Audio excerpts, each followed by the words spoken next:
What's going on, everybody? Mortem here, this time bringing you a look at cyberknights Flashpoint just ahead of its early access launch. I believe it actually might be launching into early access right as this video goes live, give or take, which is possible due to some early access granted to me by the developers, so I could check it out and bring you this video. And while I have made one video about this game previously to catch everyone up, cyberknights Flashpoint is a TRPG that focuses on essentially performing heists in a future cyberpunk dystopia, which involves taking on jobs, preparing for them via a few rather XCOM-like mechanics, and then during those jobs, you'll be engaging in tactical turn-based combat that sees you balancing a rising security meter while you try to navigate enemies either stealthily or going a little bit loud. But really that's only part of the game here, because the RPG side of things sees us managing a squad of various recruits which can have their own interpersonal relationships and how they fit into your gang, for instance, which we'll get into a bit over the course of this video. That said, do remember this game is launching into early access, and while there is quite a bit here, it is rough around the edges in places. But when you actually fire up a new game, the first thing you'll do is customize your initial 6 team members, with 2 of them being the most important. That is the cyberknight and your face. Your face character does not actually participate in the jobs themselves, but rather they manage all of the background things, that is to say, dealing with various contacts and the things that require someone to be the face. Your cyberknight, however, is sort of your main squad member. They are augmented with a special implant which kicks off the game's story, which we'll get into in a moment, that allows them to do some pretty spectacular things. Most notably, perhaps, though, expanding their own cognitive ability to process and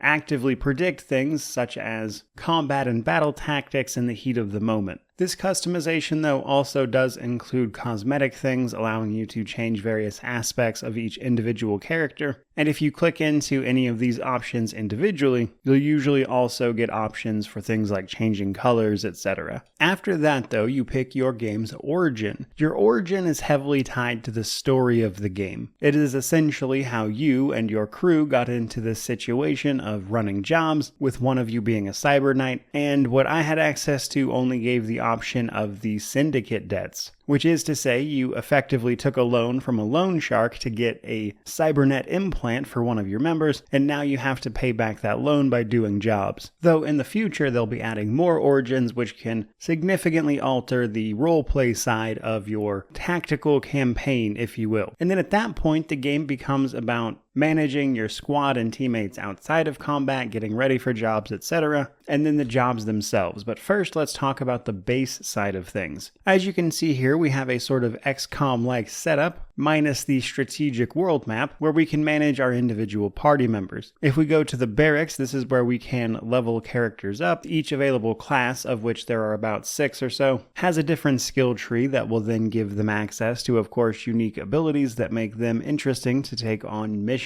It's also possible to have people implanted with cybernetics, which can increase their utility as well, though in order to do that, that of course does require some downtime on that character's part, which is usually managed in the span of days. Now at the top of the base screen here, we can see that timeline.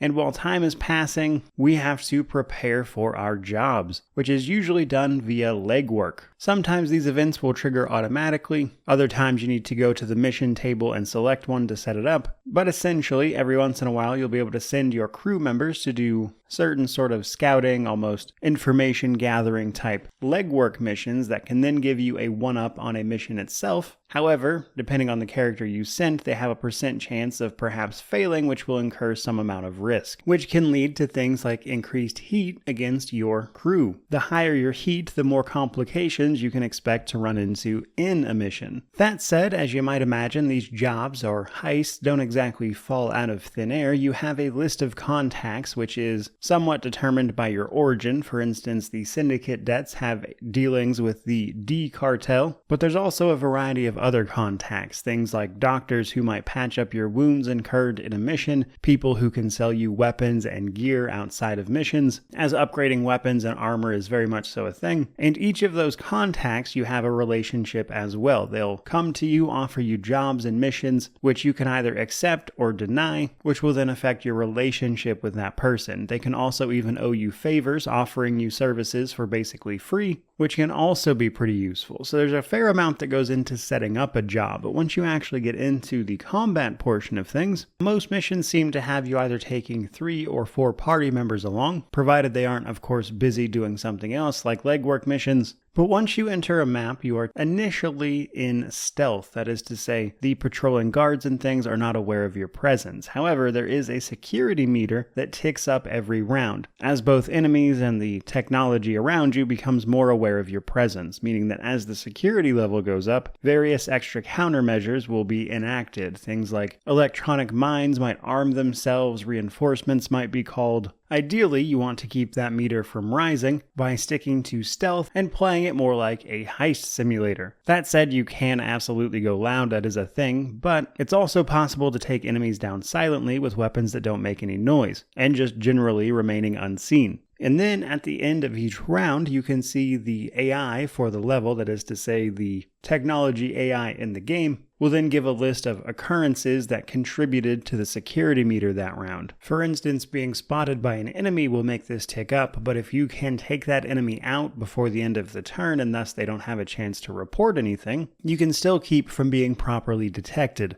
Which I mentioned because avoiding being seen by both things like cameras or enemies is a big part of this, and to that end, a lot of combat abilities revolve around dismantling these things in some way, luring human enemies away via various skills that will grab their attention, disabling technology like cameras and mines, etc., to keep them from being a problem.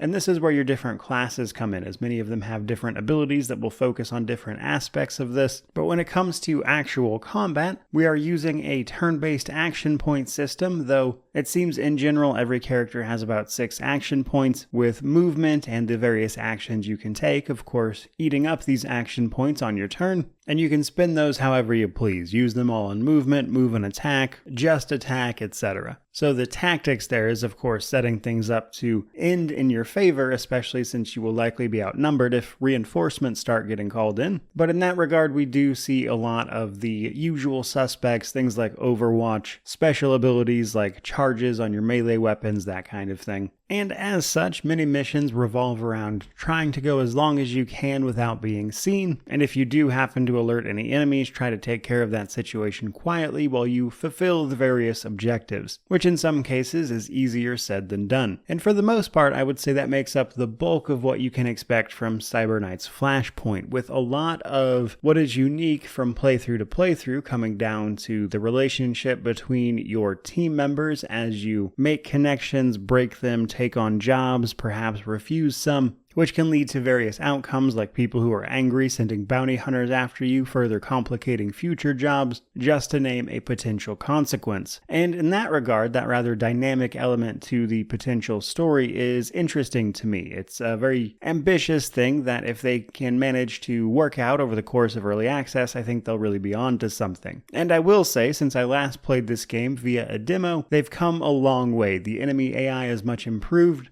and they've made a lot of clear strides in terms of their UI. And while the game is certainly still rough in places, as you might expect from an early access launch, I do think they're obviously headed in the right direction, so I'll be keeping an eye on this particular game as it moves through that phase in its development, and when it launches in full, you can expect a review from me, though obviously that might be a little while. But in the meantime, if anything about running a squad of cybernetically enhanced criminals and ne'er-do-wells as they pull off heists in the seedy underbelly of a crime-infested dystopia, this might just be the game for you. That, though, is pretty much going to do it for me today. I certainly hope you enjoyed this look at cyberknights Flashpoint. If you did, like, comment, subscribe, all that YouTube jazz. Do let me know how you feel about this game down in the comment section below. But regardless of any of that, truly, just thank you so much for watching. I really do appreciate it. May you wander in wisdom and have an amazing day.